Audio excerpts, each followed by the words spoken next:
Boom. We are live. Welcome. 2.5 Oyajis back again. Oh, by the way, have you shared info about this? No, Do people on your channel know that you're doing this? That's something to talk about because because I can do something real quick about that. But you know what? that's a question because how do we fight the power? You know, if we're using all these what are they called, techno oligarchs or bro oligarchs? The broligarchs. The broligarchs, you know. I like that one. I've never heard that before, but I think we should make it a thing. Oh yeah. So I guess you don't watch. It was on an interview. Someone said the broligarch or on a podcast somewhere. And he was like, "That's you got." I tagged you on Twitter, which I refuse to call X, so you can just retweet that. But you should have the link on there. I mean, it's a bit late now because my thing says like 3 hours from now. I go to my channel right now and share right now. I can share right now on my channel. Posts. There we go. Yeah. Live now. There we go. Okay. Yeah. So I see that you moved over to Blue Sky a little bit. Yeah.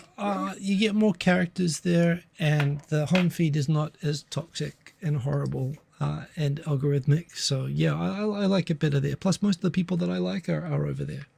Okay. So it's not because of Elon Musk or... No, it's actually not. My heart goes out to all of you. Oh God. Someone's going to copy that. I'm going to get in trouble. Well... Yeah, no, it actually isn't. I like Teslas. I like SpaceX. I like Twitter. And you know, actually I was talking with Rochelle Kopp the other day from Japan Business Time. Yeah, of course. And she was telling me that like she still is on X because like at least in the world of Japanese Twitter, nothing's changed.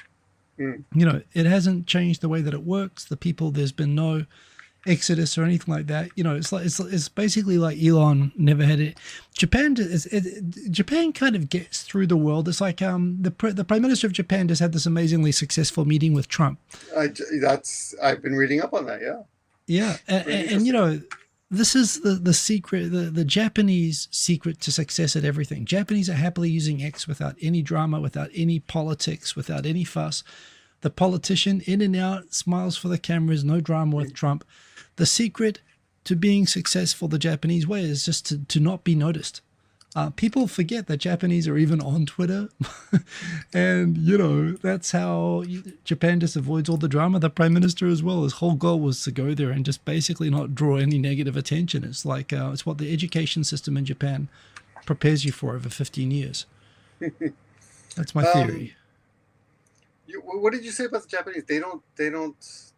There's basically just go through your whole life trying not to get like stand out or get noticed, at least in a negative way. You know, just trying to blend in. I feel like Japan is kind of autistic when it comes to all of this. Japan is kind of autistic. Yeah. Explain that. Just, like they don't know what's going on. They're kind of unaware. Like, oh, Elon's on. Oh, what does this mean? I think they know what's going on. It's just they don't want to get involved in what's going on. They're like, you know, that's fine. Well, we have this thing that, you know, whenever we see something, it's like you. Whenever you see like a pimp beating up his prostitute or whatever as you walk by on the street, you have to go and attack the pimp, and then the prostitute jumps on your back, and you know, it gets into all sorts of stuff. But you have to, you know, we come from a culture where we're educated that everybody within them has like Superman, and we have to, you know, save the world from villains in every street. And Japan is just like, you know, none of my business. Move along. The secret to success the Japanese way is just not trying to fix everything. I think take care of themselves. Japanese kind of know. Yeah, you know, I mean, there's pros and cons to each approach, but in the end of the day, I don't know. I think Japan is kind of peaceful because people are not like in each other's faces and stuff. Sorry, you're. That can change. I'm saying hello to people. I know. I can hear the typing over myself. Yeah. Long time no see, man, and Happy New Year. Happy New. Oh yeah, shit! Is it Happy New Year? God. I don't think have we Yeah. talked this year? Is this Feliz our first time Navidad. we've been talking? Feliz Navidad, see. Yeah, buenos Uh, cumpleaños. It's where did you learn Spanish? Remind me again. at university in New Zealand. Me and a class full of sheep. So you've never actually Viejas. you've never lived in another otro país in another country? Or? I lived in Madrid for like 3 or 4 months as part of part that's of a my lot. degree. Okay. For our summer break, so it was like 3 months. I went through Argentina on the way back. You know, geez, you spend 2 years studying Spanish and go to Spain for 3 months learning Spanish. So now I'm like, oh, I'm fluent at Spanish, and then I go to Argentina and I discover it's completely useless. Well, it's a different Spanish slightly. But Yeah. No, because the reason I ask you that is because recently my kids are interested in Duolingo. Yeah. And my father wants them to learn Spanish on it. And I'm like, well, if we get them to do English, that'll be enough. But Yeah. Teach them the lyrics to La Bamba or something. they can La Cucaracha, right? But, La cucaracha ya no puede caminar. yeah. So it's been a long time. So I'm not. Let's catch up real quick with the personal stuff. Yeah. I injured myself with pull-ups in December, and I've been 2 months. My arm's been I was wondering for 2 months now. I've got this really horrible pain in this elbow. I can't do any pull-ups. I can still do the bench, but I can't do the pull-ups. And I've been walking a lot. You've been running still, even in this cold weather. I've been like, well, okay. So on the pull-ups, I noticed you weren't doing them anymore as well. I did a few, and some people are pointing out my form wasn't correct, but I can't even do one with correct form. Were they gentle about it? Because I got roasted over my form when I first started. Oh, you suck, man. Those aren't even pull-ups. They don't count. Yeah, I kind of, well, and so honestly, if I can't there's no point doing the challenge if you can't do any of them. So I stopped. But I love pull-ups, but I'm just too injured right now. So I'm just waiting. Yeah, it puts a lot of strain. Yeah. I told you I won the lottery for the, what? I won the lottery. No, for really? For the Tokyo Marathon. Oh, that lottery. Yeah, so it's like I applied every year, and it's like 1 in 10 people get through the lottery to run in the Tokyo Marathon, and I never got it. I just enter every year, but this year I got it. And so when is the Tokyo Marathon? It's March 2nd, so less than a month from now. Oh my God! Yeah, that's no so time actually, at all. Geez, it's actually from today. It is. Holy shit. It is exactly 3 weeks from today. Yeah. So how are you? Are you in shape for it? You're in shape for it. You can do it. Yeah, well, this is the thing. It's like I like running and stuff, but it's like, yeah, I got the Tokyo Marathon. It's like, holy shit, I got the Tokyo Marathon. I'm gonna die. So what I've been doing is I found a marathon preparation training program, and I am following it, but also it's really cold right now. And if it's raining or cold, whatever, you don't want to go outside. So I am going to the gym, and I hate treadmills, but I'm running on treadmill and watching like Netflix shows while I run on treadmills. So I get the proper running time in. Okay. I worry that the treadmills aren't as accurate as like running on the road for your distance and your speed and everything, but I'm putting in the time and all that sort of stuff. So I'm in enough shape. I think I can do it now. I'm actually over the hump of all the training, and now the training gets easy from here on until race day. Mm-hmm. So, so that you don't get injured and so on, and to get your body like feeling good for the race. So what are you running per session on average? So I found a training program on the internet. So it's got, you only get one rest day a week.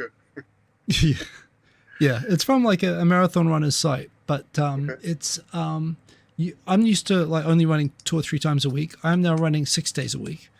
Wow, Sundays is the killer day. This is the first day I didn't run 3 hours, but I've been running like 3 hours like every Sunday, which is like 36, 38 kilometers, almost a marathon actually. Wow. But today it was 1 hour 45. Wow, that's great. You can do it. You'll be fine then. You can do it. Yeah. Well, I can run the time. I think it'll probably be close to 4 hours when I run it, and I've never done that, and I've never done 42 kilometers, but I've run close to it now. I've run 38 a few times. In fact, like today, I ran a half marathon for practice, which I used to build up weeks preparing for half marathons. Yeah. So, yeah, I think I'll be okay. I know I'm casually running half marathons as part of the training, but most days I just run like 40 minutes and, just not too hard. So, yeah, getting there. That's great. That's what I'm doing. So I'm in reasonable shape. I've been walking a lot. Yep. like hours, like 3 hours a day. Well, that's a lot. That's a lot. But I've also been just eating normally, and for some bizarre reason, I'm just putting on weight. I don't know what it is. It's just That getting bigger and bigger. the mysteries. I think it's because my wife. I don't know if I told you, my wife quit her job. No. She quit her job in November, so she's very happy. Oh, And I got to tell that's anyone the secret to life. Yeah, it really is. I swear to God, it's really changed my life because she's happy, and it really changes the whole dynamic of the whole family. She's always in a good mood now. Before she was like, it was always like, how is she today? Does she have a bad day at work? But I got to tell you, it's hard to living on just my salary now because she had a real job, but she's happy and I'm happy because she's happy. Everyone's getting along. The kids are happy because she's always in good mood. But now she's cooking a little bit more. So I blame her a little bit, but she doesn't seem to care. So, but otherwise everything is fine. No big health scares. No big problems in my life. I got over the fact that Trump got elected. It helped put things in perspective. I think the last time we talked was when Trump just got elected. Oh, that's right. Yeah. And I was a little. We thought it would get crazy, but it's just been perfectly sane and normal the entire time since it happened. It's almost you can't even tell the difference, really. By the way, you have family who's really pro-Trump, right? Yes, my sister is pro-Trump, and her husband's pro-Trump. Of course, he's got a new truck, because so he can drive around and pick up immigrants and help them get back to Mexico, things like that. Yeah. Isn't that like DEI? I don't know. Is he allowed to do that now? People are pretending to be DEIs. Apparently, some. No, I'm thinking of ICE. ICE baby. Yes. Apparently, let's get into some serious topics, though. Let's putting all that aside. So I kind of feel sorry for her because everyone in my family is anti-Trump, but we kind of, everyone's like, what's that word? Well, he won. Okay, so let's focus on other things. Let's focus on other things that we can actually improve our lives on. And so, like Duolingo, the kids and all that. But she suddenly, surprisingly, she's shut up about it. So she doesn't post anymore. We have a family group, and she doesn't talk about it much anymore, which is kind of. I wonder if this is going to be like Brexit for British people. It's like the Brexit complainers complain and complain and complain. So everybody just gave them exactly what they wanted, and now they're quiet about it.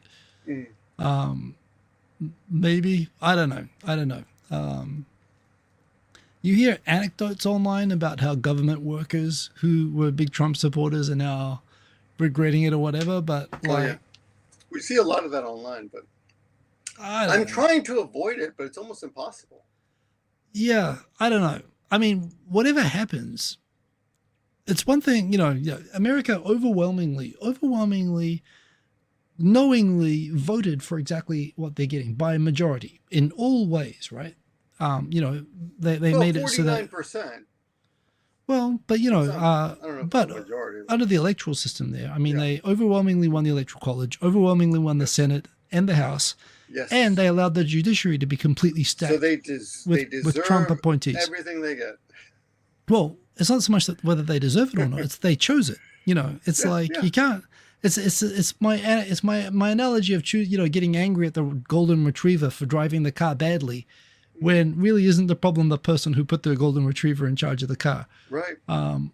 America can't really deny as presidents go, there haven't been many presidents as roundly I don't know, even Obama had both houses, right? It's pretty overwhelmingly America wanted this. So, the whole world's just, and America's just got to sit back and deal with it. But it is pretty insane. But I don't know. It really feels like this is where the world's going. Yeah, but like I said, I'm not really too bothered by it anymore. I still watch it and I laugh. I laugh a lot. To be honest, I find it quite amusing now. Like before, I was kind of dark about it, but now I'm like, RFK. Okay, let's see.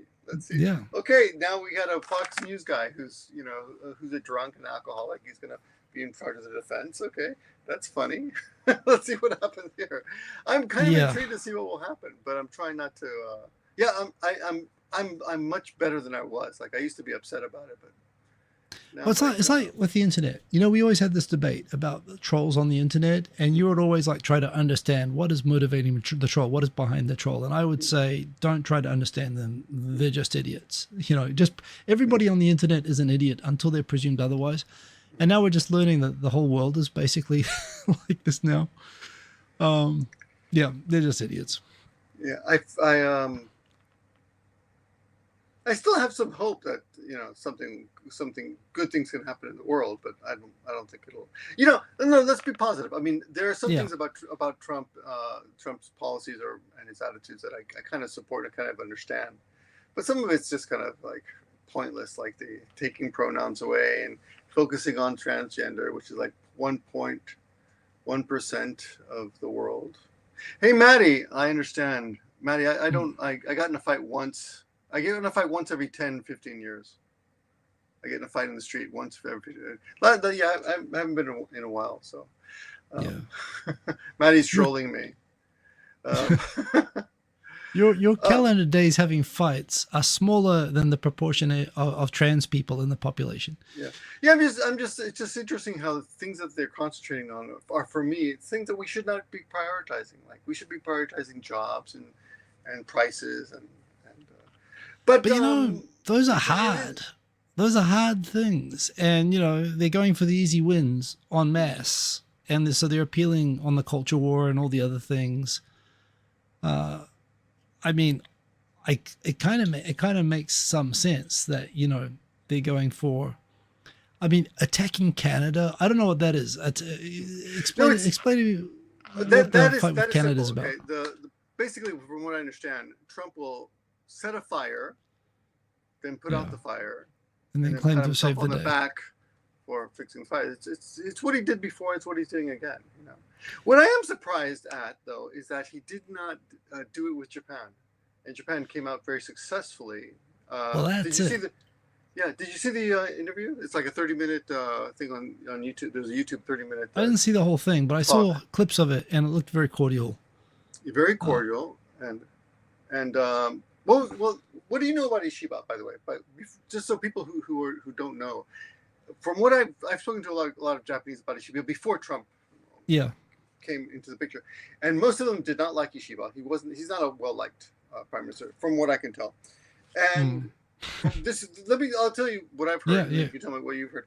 And I've heard that some of them find him condescending because he speaks so slowly. And they asked him, "Why do you speak so slowly?" And he said, "Because I want to make sure everyone understands." He's from a prefecture where the average age is like 95, so I think that's why he speaks like that. The whole average age of Japan is like 48. So so he's not that well liked at all, and his party lost quite badly last, I think, October or something. You would know more about this, but I was impressed in the way he dealt with Trump, which was, as far as I can see, pretty successfully. He studied up on Trump, how to deal with him, and came out on top. It looks like we came out unscathed, and that's really what's going to affect my life. Yes. Yeah, like the pronouns is not going to accept my life. My transgenderism policies are not going to accept my life at all. I feel sorry for those people, but I mean, to be realistic, it's not going to affect my life at all. And again, I didn't vote for Trump, and I don't live in a country affected by him directly. So interesting thing about Ishiba. Ishiba was an outsider within the LDP. He wasn't in any of the big power broking teams, the big factions within the LDP. He was an outsider. He's a famous trained and military nerd.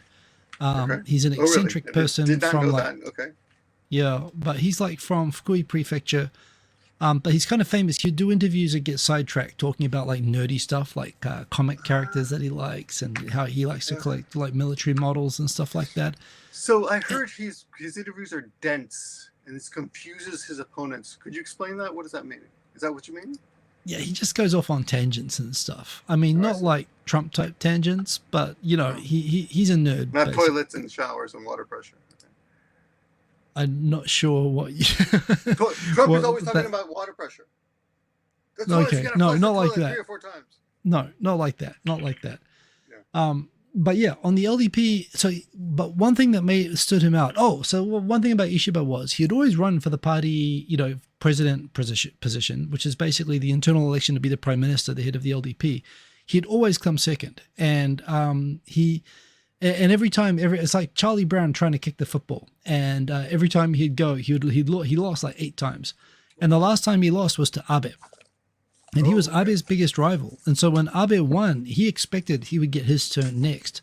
So he became the self-appointed #1 critic of Abe. And Abe was the longest reigning prime minister in post-war history, right? Wait. Why would you be a critic of Abe if you think you're going to be up next?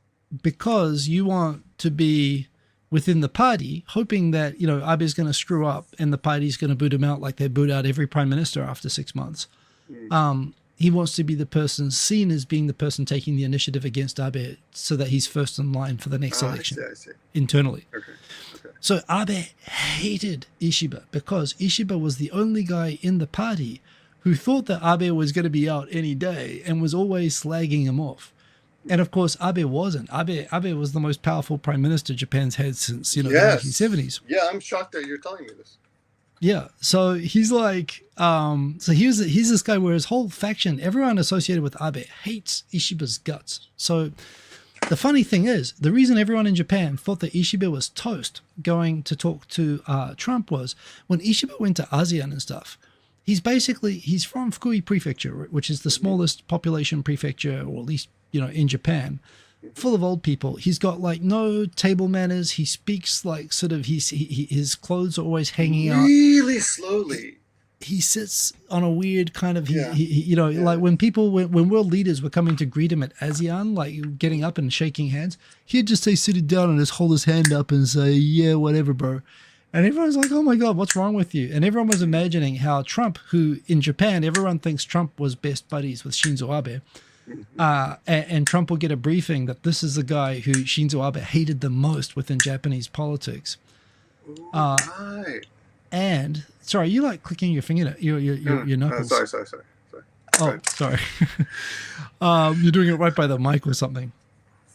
Yeah, everyone thought that Trump would find out that Ishiba was the person that his best friend Abe hated the most. And that this guy is just going to be a whole bunch of diplomatic screw-ups. So, yeah, everyone was really disappointed that he succeeded. But you know what? He succeeded not by what he did, but what other people... But it was probably actually the Ministry of Foreign Affairs. They went and sent Abe's wife to go have dinner with Trump first. That's exactly what I want to ask you about. And Abe's wife lied through her teeth to Trump, saying that Abe and Ishiba were best friends, like doing her bit for the country, basically, right? Wow. Saying that the prime minister, my husband really loved and this is what Trump was quoting. It definitely came from his wife. Oh, I was wondering. So she was doing a solid for the new prime minister. I know they met, yeah.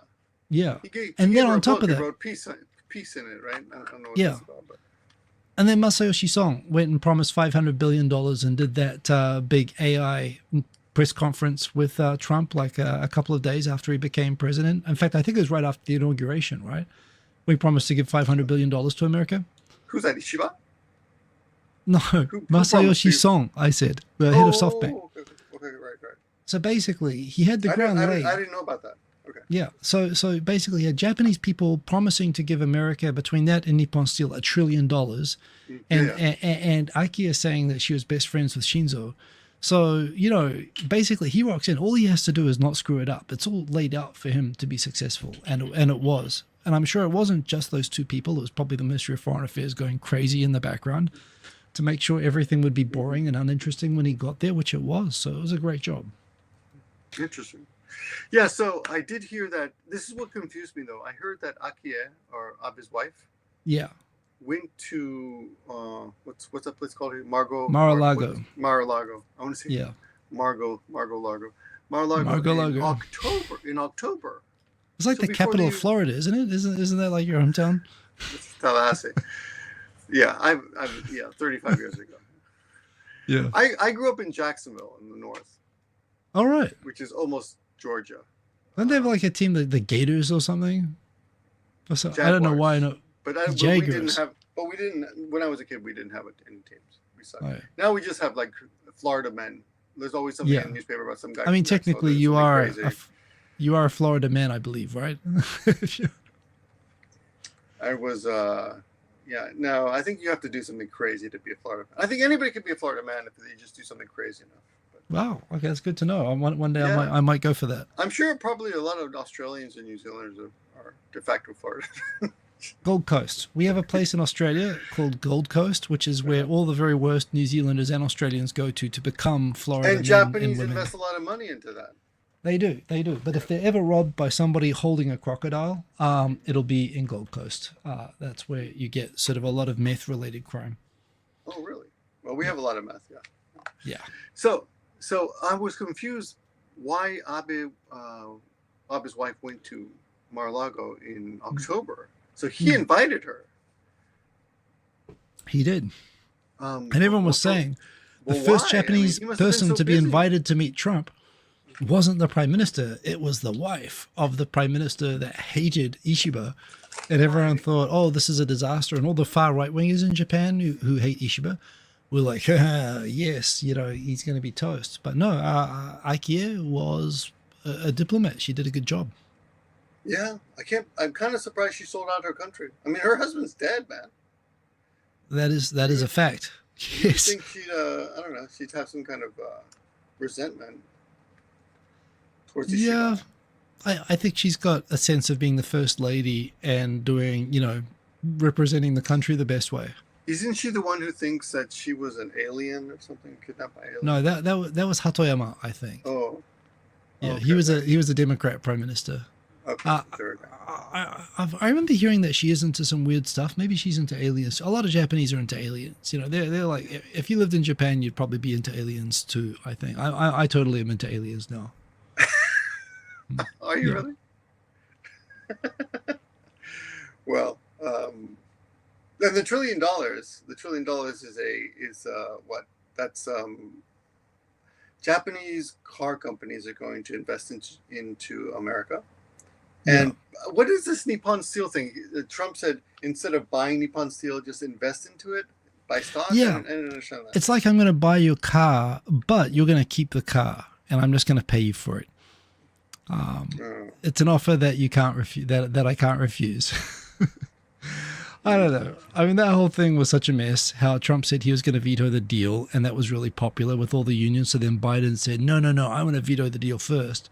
And then they were both competing for how egregiously they were going to veto the deal, which is kind of weird both ways, right? Because this is a Japanese company trying to basically bail out a company that's going out of business and to save a whole bunch of jobs. But yeah, in the end of the day, it's another deal is being done with an American company. But Ishiba came in and said that, yes, we're going to make Nippon Steel a big investor that's going to invest lots of money and will not have any ownership rights. I don't exactly know how that works, but I believe that's technically what you call a political bribe. And that's what Ishiba promised. Yeah, among exactly. other things. Which is what Trump loves. Yeah, And it looks like a win. It looks like a it win for. Looks like a bigly. Yeah, it looks like an enormous win. Someone made an observation the other day. They said that we've entered the age of WWE for American politics. I've been saying that for a lot longer. I've been saying that since Trump won. Yeah, no question. But they made the pun that all we care about is the W now. Just get the W and don't worry about everything else. As long as you just come out on top. And I was thinking about that, and it's true. But I did see a really interesting. I told you before we should try to understand trolls. We were talking about that before earlier. Yeah. But I did see an interesting podcast with AOC and Jon Stewart from the Daily Show. It's like an hour-long podcast, but it's kind of long. Most of it was nothing interesting. But there was one observation she made that I thought was very interesting. And he was questioning why people believe, against all apparent fact, people believe Trump, even though there's so many. I mean, almost everything he says is just a lie. Almost anything he says is going to be a lie. I mean, you just he's consistent about that. I think people like the consistency. It's amazing, but people believe him for some reason. He has support. So they asked AOC about this, and she said one thing she learned about Trump was that if your supporters hear it from your mouth, they tend to believe you. even if other people are saying it's not true, because you can easily say, "Oh, but he said it, and I support him, and he said it." And she said that's something that's a valuable lesson she learned from him. And I thought about that, and I even saw even on my Facebook, someone wrote, "Well, I'll believe Trump over a TikToker." There's a TikToker talking about the South Africa. By the way, what do you think? Yeah. Did you hear about that? South Africa they're gonna allow South African whites into America now as immigrants, even though we're America first. I saw you know what? For some reason, I saw that clip on Facebook after a link that you posted. You posted something on Facebook, and I watched the video, and that came up like as the next autoplay second thing. So I know what you mean. They showed that it sounds like Elon's getting, white South Africans being treated as an oppressed minority, right? And going to get sort of special African refugee status in America. To be fair, I don't know anything about that. It might be true, but we're not supposed to care about anybody else right now. We're not supposed to care about immigrants, right? Well, even if they're being oppressed. There's a lot of complicated layers to that. There's been a lot of there's been a whole thing about South Africa talking about doing what Zimbabwe did, of actually confiscating white farmer land and redistributing it to black people. I don't know that South Africa's gone that far with it, but Elon, it just shows that Elon's in charge, which is what the point that video made. But but basically, so AOC's theory is that people believe Trump because he says things. But they're hearing that information coming from his mouth. He's saying these things like, for example, the Gaza thing, which is a ridiculous idea. Okay, his support of that was, everybody loves my idea. You know what I loved about when he announced that? Yeah, I loved it too. It was so funny. See, I'm not getting stressed out over it. I'm like, oh my God, this is so ridiculous. But yeah, it's kind of so. But watching the reaction of Benjamin Netanyahu sitting beside him, smirking, thinking, "Oh my God, not even I'm that crazy." You can see what he was thinking. He was like, "Holy shit!" I mean, I'm right wing and hardcore, but what the hell is that? Yeah, and he was just sitting there smiling the whole time. And his defense was like, "People think that what you say is crazy, but then when you step back and think about it, then, yeah, maybe you got a point." Yeah, but you know what? Anyway. The best thing that ever explains how Republicans get away with stuff that the Democrats don't, I've ever heard explained, was by Michael Moore, the documentary maker in America. I read a book by him. Yeah, he's good. Which one? He gets a bit tiresome. There's this book, Dude, Where's My Country, that someone gave me as a birthday present years ago. I have the book.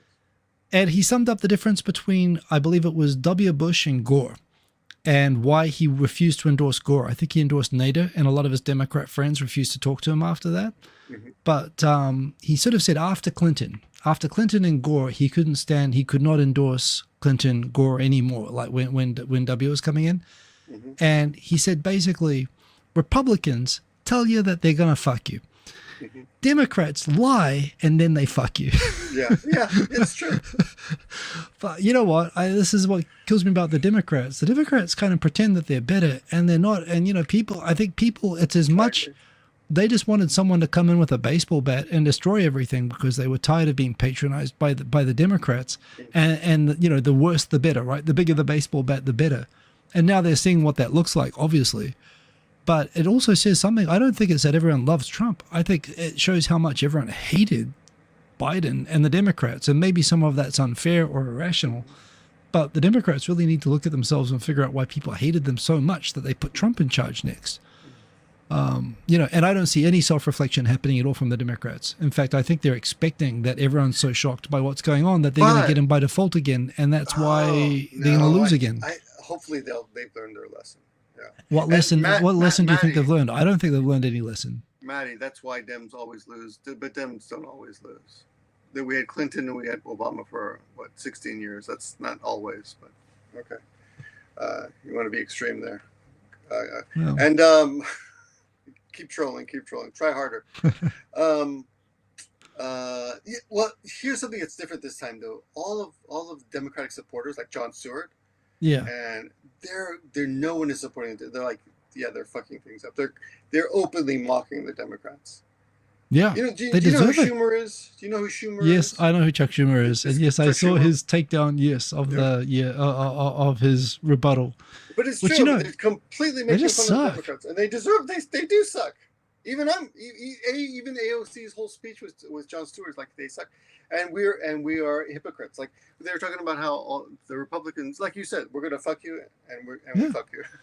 So The the Democrats pretend that they're not going to fuck you, and they fuck you anyway. Yeah, the Democrats get good billionaire money, and the Republicans get evil billionaire money, and the It's the Democrats, same billionaires. They invest in stocks, but it's okay because they're doing it for a good cause. But it's the same thing. They're both the same. They're both the same. But I must admit, it is different this time that Trump's just given the keys to everything to one of the billionaires and let him go crazy. That is something to watch. Well, you know you know more about this than I do, so maybe you can explain this a little bit more. There's something that Elon Musk and all his bro oligarchs support called disruption. Disruption, right? Yeah, yeah. The whole idea of those people is disrupt an industry. Yeah. Right. So that's a tech sort of a term. Yeah. It's a tech term, right? So I think that's what they're doing. I think Elon Musk has convinced Trump that we should just disrupt everything, take everything down, destroy it, and build it back up again. No question. It's interesting. I'm kind of interested to see what's going to happen. It's morbidly interesting. Yeah. Well, like I say, this is so much like Brexit in the UK. This is so much like, what if we just took ourselves out of Europe and just sort of see what happens? And now it's happening, and everyone's horrified at what's happening. When they start to feel consequences for themselves, everyone's horrified. But so long as they don't directly experience an inconvenience from it, which, some people feel sooner, some feel later, everyone looks at it with kind of like, burn it down.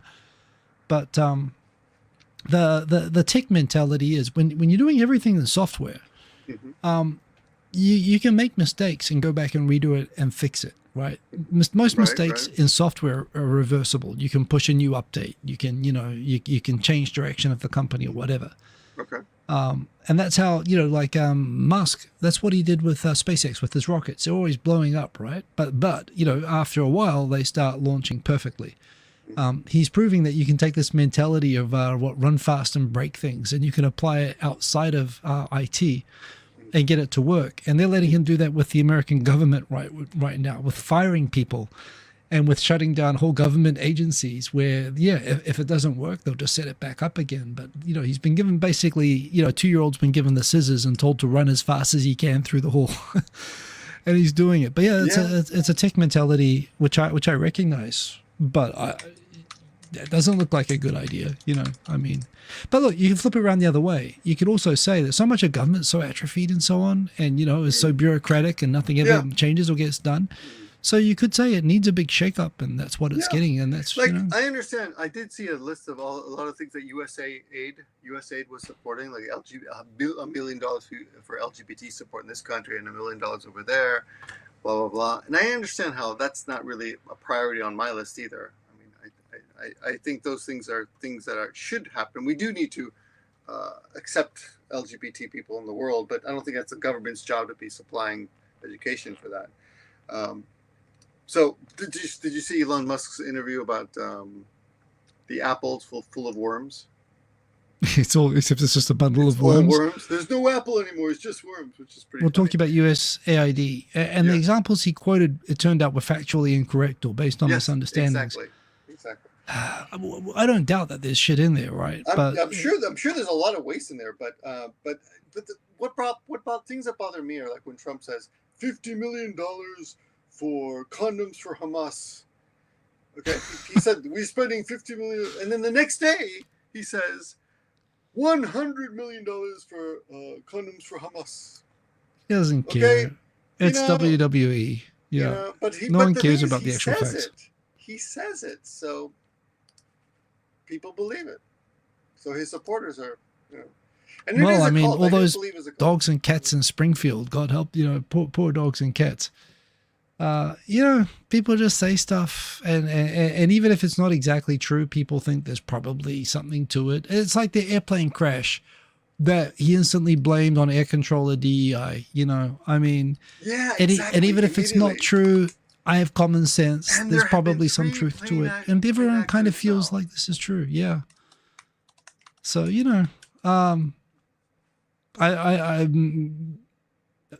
got to get it out of their system, I guess. Yeah. We'll see what happens. It's going to be interesting. Yeah, I'm interested in seeing what happens. It does show to me, Not but you bothered. know what? This is clearly happening as a backlash to the perceived overreach of liberal and the left, right? And certainly there is a true phenomenon that a lot of people feel like it's one thing to have some balance and be tolerant in everything, but the kind of intolerance towards intolerance, you know what I mean? Like certainly the political correct mood, some people have been so militant with that and alienated people from those ideas. And this to me is the counter swing to that. And it's extreme and it's horrible. But at the same time, yeah, I think that both sides, you know, I worry though that the swings are getting bigger and bigger, right? Right. So, right. So the next time it's going to go even worse. So it could get even worse. What it should be doing, you're hoping, oh man, they're crazy. Man, I think I was crazy too and I made them crazy. If I'm more moderate, next time I'll be more moderate, right? That's the reaction I want. But do you think that's going to happen?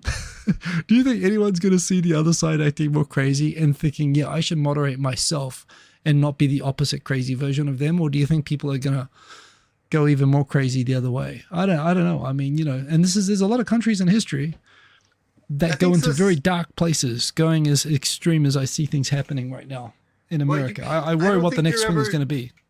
I don't think you can ever. Let's talk about pronouns as an example, and language, for example. Right.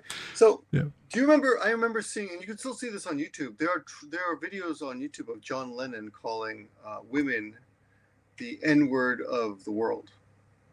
Women? Sorry, who says women are the N-word? John Lennon in an interview. There's an interview that's actually not that long ago. I mean, when did he die? 30 years ago? I don't know. Yeah, like 80s. Well, it's 40 years ago, 45 years ago. But yeah, he said women. But there's an interview. Fairly recent, I would say, when we talk about society. Women are the N-word of the world, and he says the N-word. Yeah. In the conversation, right? Yeah. And these days, you cannot even say that. Even if I were to say, you shouldn't say the N-word, even I would get crucified for even saying that. Yeah. It's become I think ridiculous, and so I understand that kind of backlash. And nobody wants to be told we're adults. Nobody wants to be told you have to use these pronouns. You have to you can't say this word. You can't say that word. I saw there's a small comedian. I forgot to say something Williams. Not Robin Williams, but something Williams. And he says he's a dwarf, and he says he uses the word midgets in his comedy routine. Yeah. He says that other small people little people. I suppose you're supposed to say. Little people come to his shows and protest. Yeah. And he says, and they bring placards. He says, well, 3x5 cards, but anyway, they bring. That's what he said. No, that's what he said. That's his joke. But the point is, nobody likes to be told what to say. You're an adult, and so I understand the pronoun thing. Nobody wants to look. Please call me a they, call me a she, Brad Williams. Or Yeah. Brad Williams. Thank you. Nobody wants to be told that, but we learned through society, not through government mandates, that's the way we should act if we want to be a civilized people and respect one another, like Mrs. and Ms. and Mr. I mean, there was a time in the 1960s or something, or 50s, I don't remember when it was because I wasn't alive, but where, people insisted that you say Ms. My name is Ms., not Miss. Yeah. My name is Miss, not Ms. I'm Mrs.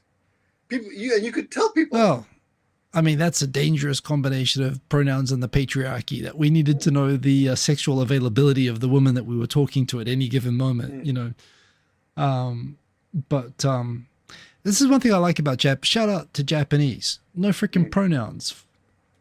Life is so much easier. Linguistically, yeah.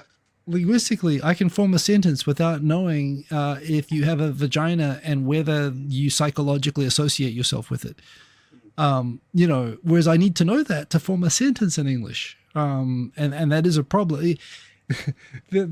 Traditionally, in traditional human history, you would judge people as they present themselves. But I don't know. To me, the problem I have with the pronoun thing is that it demands for it to function. And I think this is a grammatical malfunction that we have in European languages, that we have gendered words and we have gendered pronouns. Él y ella and lo, and and things, Loud. right? I mean, it's like, what is it? In Germany, bridges are women, but in Spain, they're men. You know, you have all this sort of, the tables and, all these sorts of things. But it's like, when it comes to identity, you need to know, you need that information. You need personal information about a person. And it's one thing that you can't even form a sentence without being certain about that.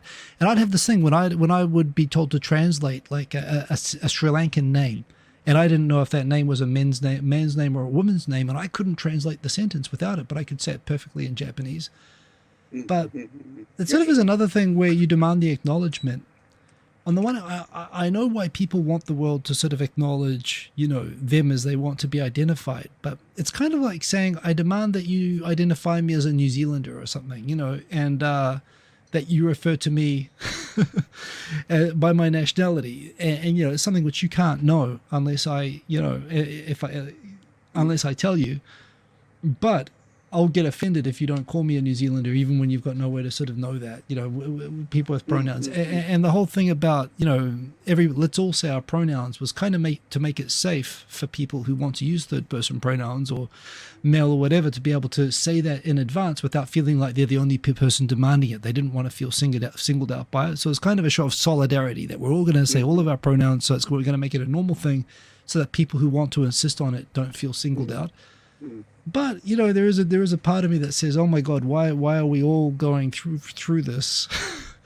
But it's really basically to try to accommodate people who otherwise are sort of left on their own, but I don't know, when I'm in Japan and you don't need to know anything about anyone to be able to talk about them grammatically. I feel like Japan just solved this whole problem by ditching the entire concept of pronouns, and you just speak about people as they are without needing to know anything else about them. I'm like, why do I need to know? I go back into using English, especially when I'm speaking Japanese most of the time, which isn't anymore. And when I get stuck with this in English, even if it's just male, female, let alone the 20 genders we have today that we all acknowledge, I'm like, why do I even have to, what I don't care. It's not important to me how you identify yourself. I just want to say, I'd like a hamburger, please. Right. Like if we're making a documentary about your life, I'll be interested. But if I want to buy a T-shirt, surely I don't need to know what kind of genitalia you have, or and your relationship with them. So Void Theft thinks I'm nervous. Do I appear nervous? Maybe I'm just rusty because I've been on camera for 2 months. I haven't made a video for like 3 months. Yeah, you're having a life. It must be. Yeah. Do I seem nervous? I don't feel nervous, but I feel adamant about those opinions. Maybe I just feel enthusiastic. But you're right. It swung too much. It swung so much over to the left. Like you just said, like 10 different pronouns. Like, come on, give me a break. Is it? What have you heard? I heard they. She, okay, I'm she. I'm her. I'm they. They. And some people say it. Some people want to be it, and that's all I've heard. I think they is popular, right? But they I have a problem with because they, as a grammar person and as a teacher, grammar is third person plural, not singular. But you can use it as singular, I suppose. But it always feels, to me, it's like usted. It's like ustedes to me. It sounds kind of formal and removed, right? It sounds kind of like me demanding that you call me usted in Spanish. It's like me saying that you refer to me as otaku, in Japanese or something. It's kind of like, well, what was your problem? Well, it's a minimal sign of respect. Like, for example, Maddie. I've asked Maddie to call me Victor, not Vic, because nobody calls me Vic. Yeah. But he insisted calling Vic because he wants to make a point of insulting me. He wants me to know that he has no respect. And so he's trying to do that in a minor way. So, and but that's basically what you're doing to you're basically treating me like a transgender that you don't respect. But if you respect a human, so now you hate Dave Chappelle. No, I love Dave Chappelle. I love all his humor, and his jokes about transgender I think are great. But I do But I think that's a minimal courtesy. But being poked out over it or whatever, and this is our point. The naming pronouns is kind of solidarity for people who want to, for their legitimate reasons, want to do that. It's kind of it's like a gesture of solidarity that became somewhere along the line kind of mandatory, and some people who didn't like it started pushing back and making fun when it started showing up on airport forms and stuff. They went too far. Like, okay, we get it, but yeah, you know. well, and now the result is we have all this bullshit, to deal with now. But I also fear the pendulum's going to go back, and it's going to be pretty ugly back in the other direction as well after this. So I don't think he can go back the other way so far. But we'll see. I mean, we'll see. We'll see. Matty loves me. He hates you, Victor. What can I say? He's just a man of taste. Well, his name is Matty. I mean, come on, that's not a serious name in the first place. Matthew. Nobody's a Matty. But there was another interesting point about transgenderism that I read the other day. That was very interesting. No. By the way, I got one for you, Victor. Laura's asking, but she's asking me, but I'm going to ask you instead. I've got an answer to this. Aren't kare and kanojo like pronouns in Japanese? Except they have different meanings. So kare can also be boyfriend, and kanojo can also be girlfriend, which is that's true. More often, kare and kanojo you only use with referring to boyfriends. You can use it as him and her, but it's more often used to refer to, and it's kind of to my boyfriend or my girlfriend. That's true. But the other point, my rebuttal to that also is that yes, while Japanese has like 20 different words for me and 20 different words for you, and even a whole bunch of words for them or whatever, the point is I can talk about anyone without needing to insert a pronoun. You can choose to use a pronoun. I actually remember I remember talking to someone in Japanese talking about my dad. I said like kare wa raigetsu Nihon ni kuru. I was like, dude, you're talking about your dad using kare? That's weird. That's like, it's like you're talking about your dad like he's your boyfriend. Like, just say it's your dad. You just say, Oyaji ga raigetsu kuru. Saying kare wa kuru. That's exactly, like, well, you say, it's me thinking in English, speaking Japanese. And Japanese are looking at me like, why would you use a personal pronoun for that when you can just use his name? And you know what? I've come around to this. That's what you do. Just use their name. It doesn't matter. What could be more appropriate than just saying Victor's coming next month? Why should I refer to Victor's penis? Victor's penis is coming next month and he'll be attached to the rest of his body. Hence, I will say my penis will be coming too. Yeah. But, who gives a shit about your Y chromosome? Victor's coming and he's bringing his Y chromosome. It's Victor. That's all that I care about, right? That you're coming. Yeah. Just say the person's name. Yeah, no, you took the words right out of my mouth. So that's one of the great things about Japanese is people just revert to each other by names. But speaking of transgender, I did see a great argument the other day. That transgenderism, in a way, supports that there are only two gender theory. Oh, because they're going from one to the other. Although they're sort of, they go through a kind of a spectrum along the way. Exactly. You're saying when a man becomes a woman, he's saying he's choosing to become the other gender. He's saying there's only another choice. There's not an in-between for him. Well, here's the thing, though. Now, I mean, at first it was gay, and then it was LG, and then it was LGB, and then it was LGBT, and then it was LGBTQ, and then it was LGBTQ, and there's so many letters. That's plus, and there were literally I think 15 letters if you spell them. Did you hear what just happened? What? Trump just dropped the Q, the T and Q. It's LGBT. I think I heard of. Yeah. He just dropped it. He dropped the T. And the Q. The thing is, that doesn't change it. But that doesn't change it. The point is that there's now in common vernacular in English, there are like 15, 20 different subcategories, discrete categories that go on a full spectrum left to right. So, But they're not commonly understood by most people. I mean, I understand they exist, but most people, I'm only really aware of they and it. The thing about ignorance is, you can only be ignorant until you're not ignorant anymore. But once you know, you can't go back to being ignorant about it. Yeah. So there's a thing that, sure, there are new terms that you don't understand and hell that I might hear and go, what's that? But the problem is once you hear them and once you meet someone who identifies as that and they tell you, you can't go back to saying, that doesn't exist, right? Yeah, exactly. So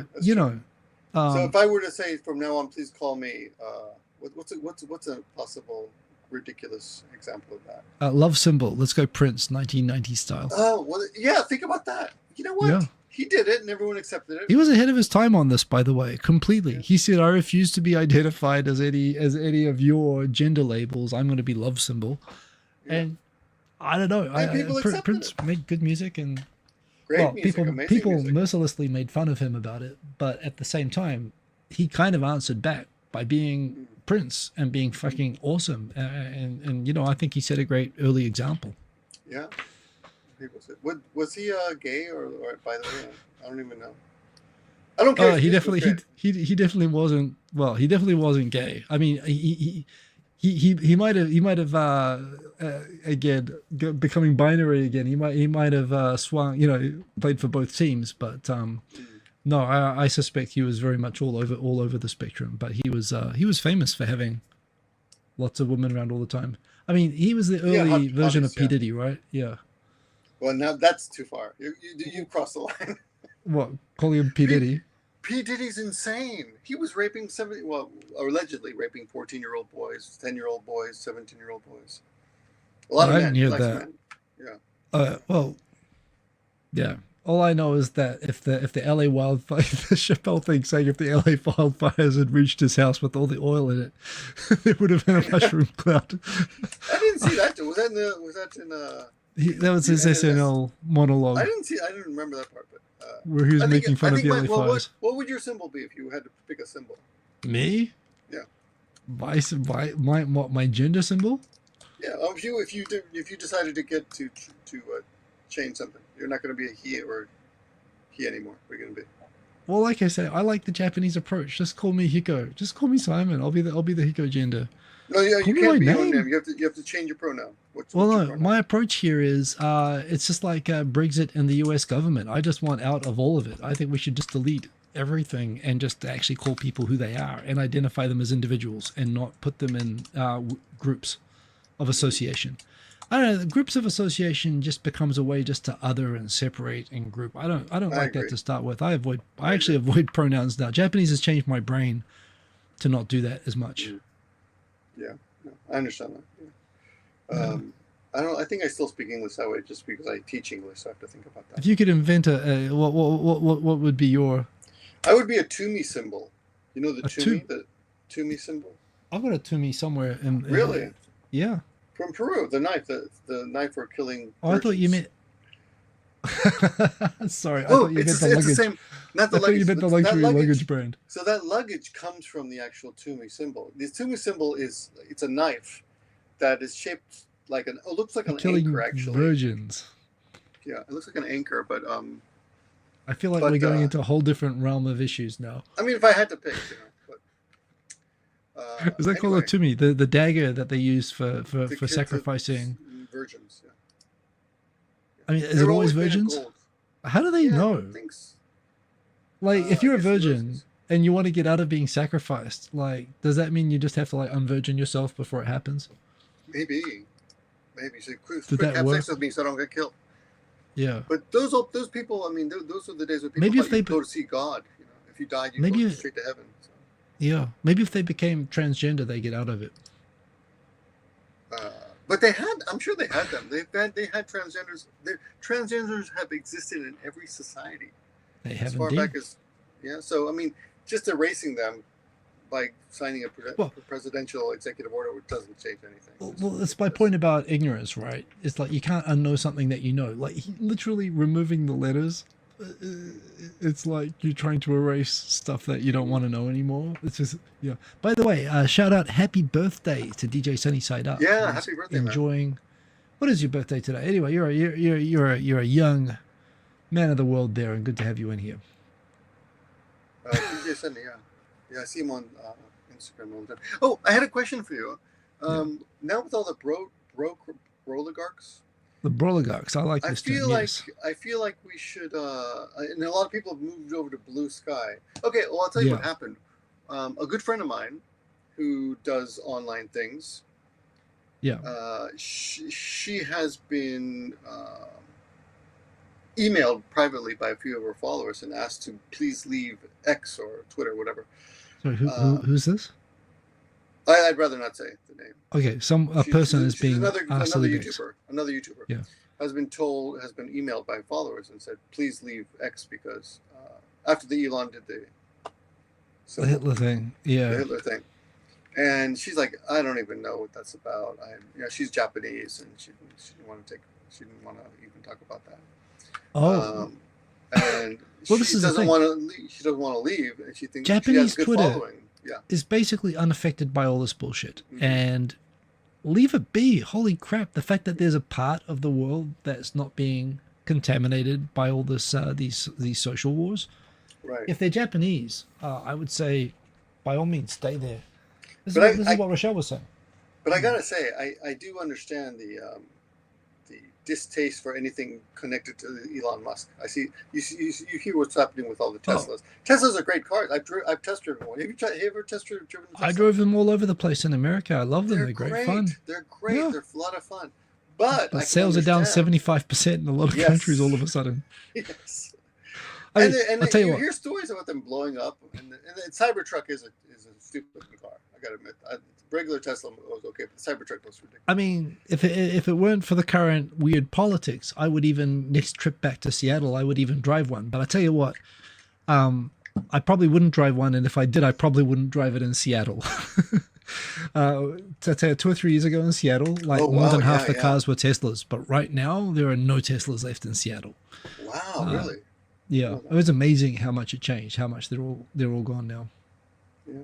So I understand that, and I understand wanting to leave X because of his, apparently anti-Semitic stance and just craziness. But I don't. I feel like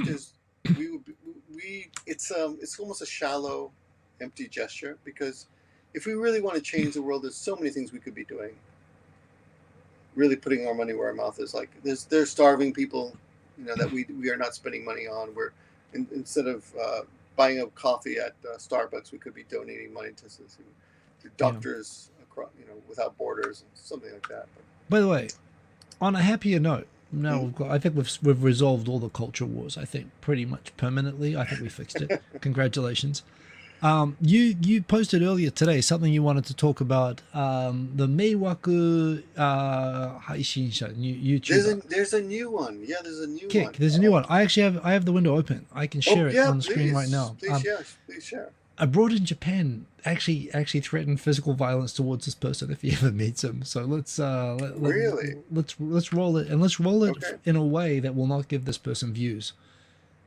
So if I share, I don't think I can share audio, but basically we can narrate. It is here.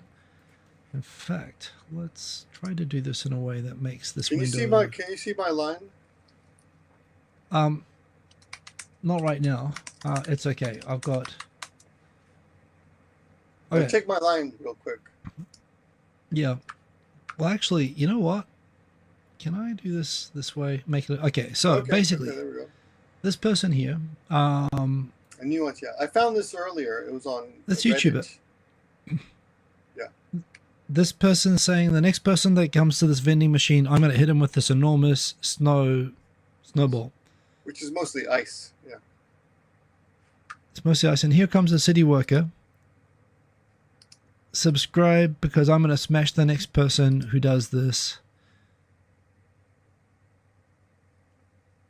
This guy, he looks like he's having a nice day. I'm going to say sorry, and then he hit him very hard. The guy tries to show a good sense of humor. His lip was cut open. Yeah. And he says, "Gomen nasai," but his pronunciation's so bad. He's "gonen nasai."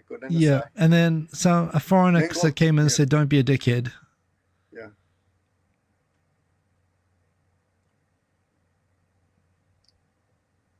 Yeah. And then he threatens the guy who intervenes. I gotta tell you, Hiko, even though I probably would have gotten in trouble in this case.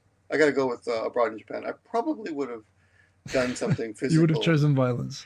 No, not necessarily violence, but I would have completely blocked the camera or pushed the camera aside. I would have touched. Abroad in Japan said he would have smashed the guy's camera. Yeah. And remember that he's doing this to live stream. So you know what? For all the Johnny Somali things as well, yeah. I kind of think that's actually kind of a reasonable way to go about things. That's what he's doing it for, right? You take that away from him. That kind of is the best way to defeat it. But this is another Kick streamer, just like Johnny Somali. It's another person on Kick. And Johnny Somali is the kind of guy who this guy exists because of people like Johnny Somali. Yeah. This is a new guy. He's a new Johnny Somali. Johnny Somali he's in jail now in South Korea, maybe. He ended up in jail in South Korea. I don't know what happened after that. I'm sure he's been probably kicked out of the country, but yeah, he was arrested there.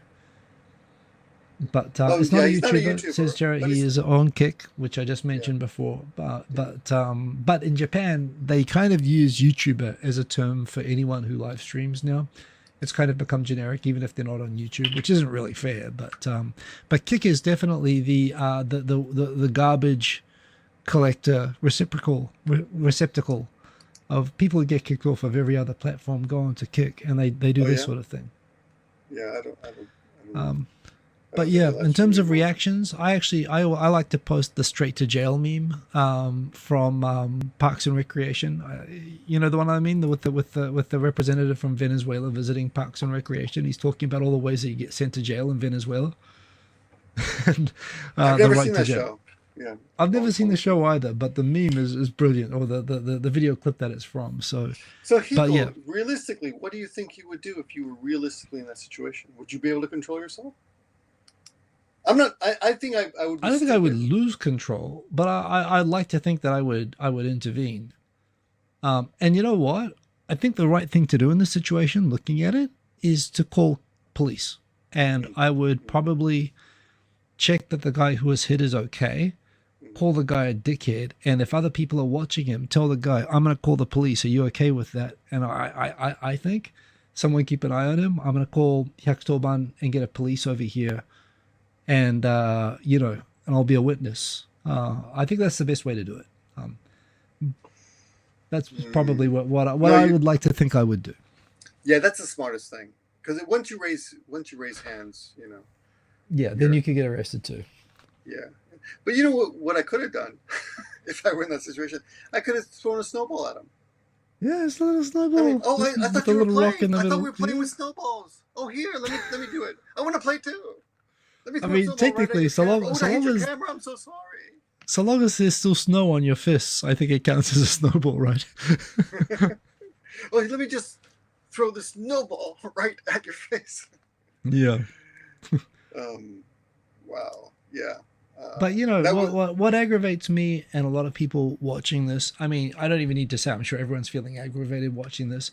Mm, But you know, this is Japan, and the thing about Japan is that guy who got hit acted nice. The victim yeah. acted nice. And that's Yeah. what makes everyone like myself feel so crazy watching a foreign tourist streamer taking advantage of the niceness of people in Japan Mm, to assault them and get away with and thinking and assuming that they're going to get away with it and getting away with it. And that makes you want to jump in and defend them, frankly. And and this is where finding out that Johnny Somali went to Korea later, you know that in Korea they wouldn't just smile and do nothing about it. That's no. probably why he's in jail and why You saw I it. You feel, saw oh him get. good, I'm You saw glad him he get went to laid out, South right? Korea. Did you see him In get Korea, laid well, he out? got laid out in Shibuya or somewhere by a foreigner No, here, in right, Korea in too. Japan. Some On Korea, ex-military guy punched him right in the face, man. He got arrested too for it, but he's like, I don't care. this Like, is where arrest me. Korea's He's good like, though. You know, in Korea yeah, everybody's ex-military, and yes, they can lay you out. And this is the exactly. thing: you can't. You're gonna find out. You know, if you fuck around over there, you will find out very quickly. You know, but in Japan, people will give you so much leeway, and when you see, and that's what makes the country nice. And this is why we can't have nice things with the kids like this guy, which is why, right to jail. Right Mm, to jail. mm, mm. Yeah, well. You know. Okay, so we all agree. Yeah, that's probably the best thing to do. I'm glad I talked to you about that because best thing to Yeah. do is not that I ever see these things. This kind of thing almost rarely happens in Nagoya. I also do a thing because right now there are so many algorithms throwing rage content at us, and I feel adrenaline and anger in Mm, response. mm, And you realize that an AI algorithm is feeding me this in order to trigger this reaction in me. yeah, And what that's I true. do whenever I see a post like that, I tweet. I click on the "Do not show me content like this anymore" link in Wow, Facebook and smart. Instagram, and I think even on Twitter they have that. I've developed like a rule that if I actually feel a physical reaction like that, I actually say, algorithm, stop this. I imagine that there are people who just spend all their time online watching content that makes them angry. And that can't be good for mental health. And I think there's probably a lot of people really impacted by that. Mm. Um, about those content guys, the dude that punched John Small in Korea, Koreans online paid his bail. Yeah. I heard about that. That's wonderful. Yeah, Korea. You know what? I've always said, actually, in New Zealand, I used to say, I don't know so many Koreans now, but when I was in New Zealand, I'd have lots of Korean friends from my Japanese class, and I lived with Japanese people. And I would always say that, for going, for going out for drinks or for living in an apartment, I would always choose my Japanese friends. But if I was ever in a burning building, I would want my Korean friends to be outside. Koreans, they act. I respect that actually about them. And nice Korean people are the nicest people anywhere. When I went to Korea, and that was the last time I was there 30 years ago, I opened up a map because it was pre-Google Maps.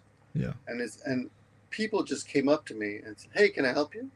Where are you going? Can I help you? Can I help?" Yeah. And so many people came up to offer to help me. But Yeah. I remember being in Japan, even today, nobody will ever approach you.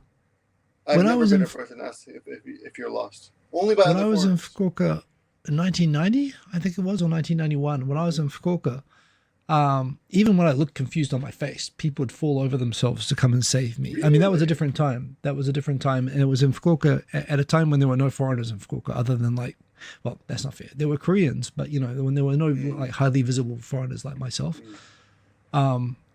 Yeah, that really stood out, that how nice Japanese people were. And then I remember the first time I came to Japan and to Tokyo in 1995. And in Tokyo, nobody helps you ever. And being a bit shocked by that. But down in Kyushu, back in the day, before foreign Right. tourism and all that sort of stuff, it was very much like that. Joel Fryer says, Victor, is that a function of Tokyo having gaijin fatigue? I would think so. Yeah. You know what? I think it's gaijin fatigue now, but even back in the day, it was just a people fatigue thing. There's so many people in Tokyo. Everyone in Tokyo is just walking around with a 5 centimeter bubble in front of their faces, and they're not acknowledging anything going on because there's too many people. It's a people fatigue. But yeah, foreign gaijin fatigue on top of that, definitely. Speaking of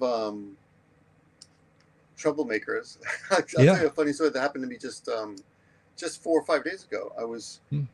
I told you I was walking a lot, right? Yeah. So I was walking back from my school to my house, which is an hour and 20-minute walk. Okay, Yeah. and it was cold out, and it was about 6 o'clock, and I had a drink. I just got myself a strong zero, and I was walking. And the strong zeros will kill you, man. Yeah, those are strong. Yeah, and I walked by a convenience store. I'm going to see if I can get a video for you here. Hold on a second. Yeah. I walked by a convenience store, and these let me see, 4 thugs were like young punk kids. I shouldn't say thugs, but young punk kids were hanging out. Okay? Yeah. Okay, in front of the convenience store. And I don't think I'm going to be able to find this, but anyway, so what the thing that made me pause was their shoes were like of an anime. Their shoes are humongous. There's a new style in shoes that I'd never seen shoes? before.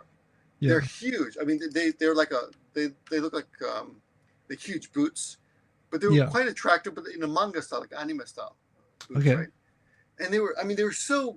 All 3 of them were wearing them, but they were all slightly different. They all had their own, but they were all huge. So it's a new style, new fashion, right? So I stopped there and like, wow, your shoes are so big, right? And then the leader comes back out of the convenience store, and purposely bumps into me from behind. My back is to him, so he doesn't see me. He doesn't see that I'm a foreigner, right? And he bumps into me really hard, like obviously. And then as soon as he does that, he turns around as if it's my fault, and starts using some angry. It's the wrong goddamn. I'm trying to find this thing. I won't be. I'll post it on Instagram later. But they're not like platform shoes. They're ridiculous shoes. They're like, I can't even describe them. You'd have to see a picture, but they're so amazingly big. Anyway, he obviously is trying to pick a fight with me. He's trying to pick a fight with me. That's my point. Okay. Yeah. But as soon as he realized I was a foreigner and I had a drink in my hand, right, I disarmed him completely. I said, "Hey, how you doing?" And I said, "Come by," and I smiled at him, and he was completely disarmed. And then we all became friends. We all hung around and we had a couple drinks together. But it started off with an aggressive like shoulder check. He checked me hard. Yeah. He checked me hard. it's one thing to like run into people, you know, because you're being an idiot, but also then to blame the person that you ran into is also, yeah, that's two layers of bad there. That's what he was doing. Yeah. Yeah, but I Strong might be Zero able. bringing people together, I never Yeah. would have imagined. You should like be a brand ambassador. It's pretty bad stuff. Yeah. It I is think I awful might be stuff. able. I might be able to show you the video. Hold on. I'm rifling through these pictures that I have on my computer right now. Yeah, I don't see it. No, forget about it. I can't. Yeah. I'll put it on Instagram. I'll send to you some other. But anyway, not people are basically friendly, even the bad guys. Oh yeah, and then after that, this Yeah. Australian woman was hanging out watching me, and then when I said goodbye, As Australian women do.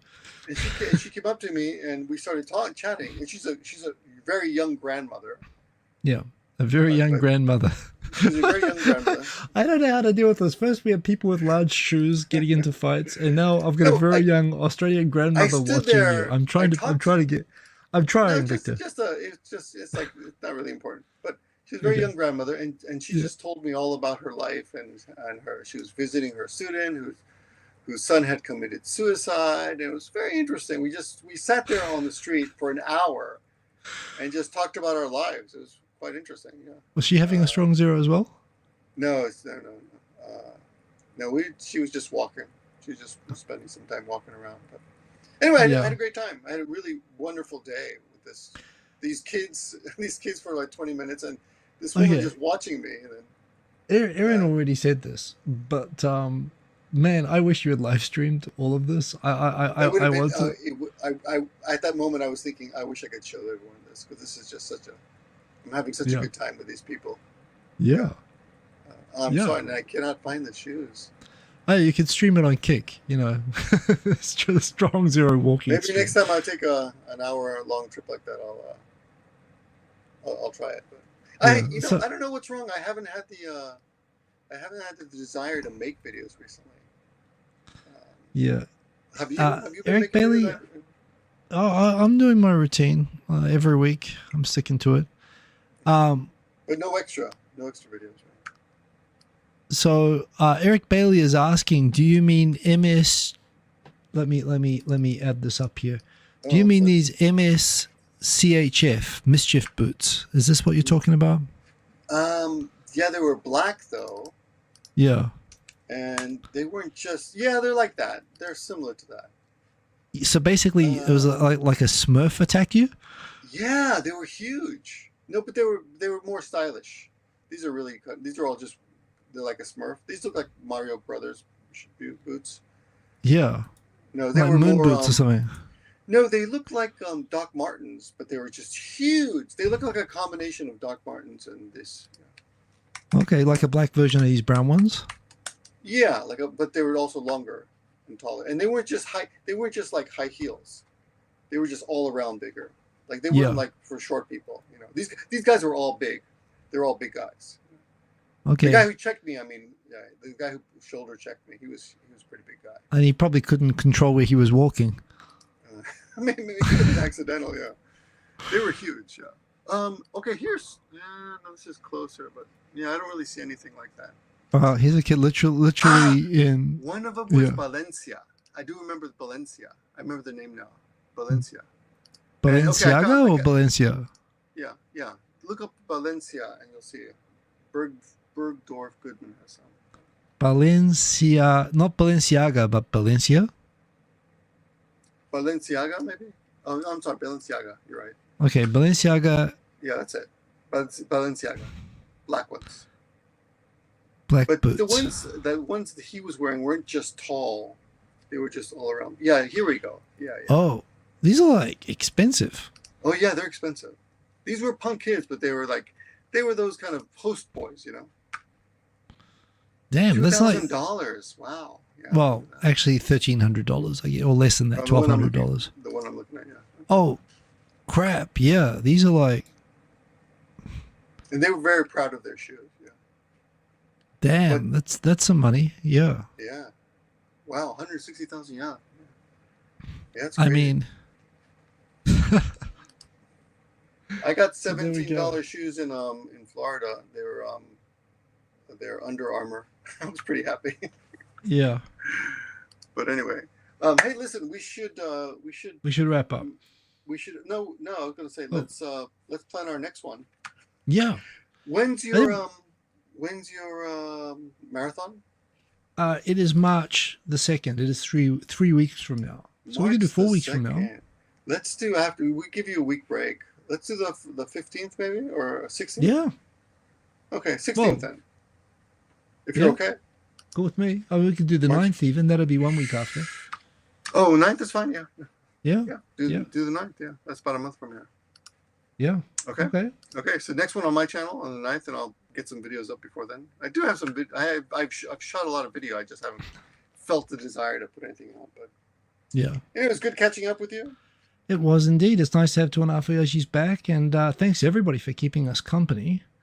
And yeah, I think we solved social wars, American politics, yes, big shoes, racism. Smurfs, I think racism, no more racism anymore. Nuisance streamers. We fixed everything pretty much. Sorry, I couldn't help but notice the comments. Yes, you've been a wonderful audience. I am fat right now. I'm fat, but I'm strong too. My bench is back up to 140, 130 kilograms. Yeah, I'm going to make sure after the marathon training. But I can't do pull-ups anymore. Yeah, I'm going to like balloon when I go back to my normal life. You look thin now. Exercise. Yeah, but you got to be thin for the marathon. Well, I'm eating a lot. I can eat whatever I want right now. It's awesome because I'm running so much. But it's going to be a big adjustment after. Yeah, I can always eat anything I want. Yeah, I'm going to actually start probably doing more weights after the marathon, because everyone says that's the best thing. Like, marathons are not life-extending sports. Weights are the big thing. So I might take some tips from you after that. That's what they say. Yeah. Anyway, good to see you, man. And good luck on I'll talk to you before your marathon. Wish you some luck. Yeah. Right. And thanks everyone. Hang around, Victor. We'll talk for a sec after this, but sure. we'll end the stream. So see everyone later, and thanks for keeping us company. Sumo training, good tip, Peter. See you later. Just start sumo training, yeah. Boom.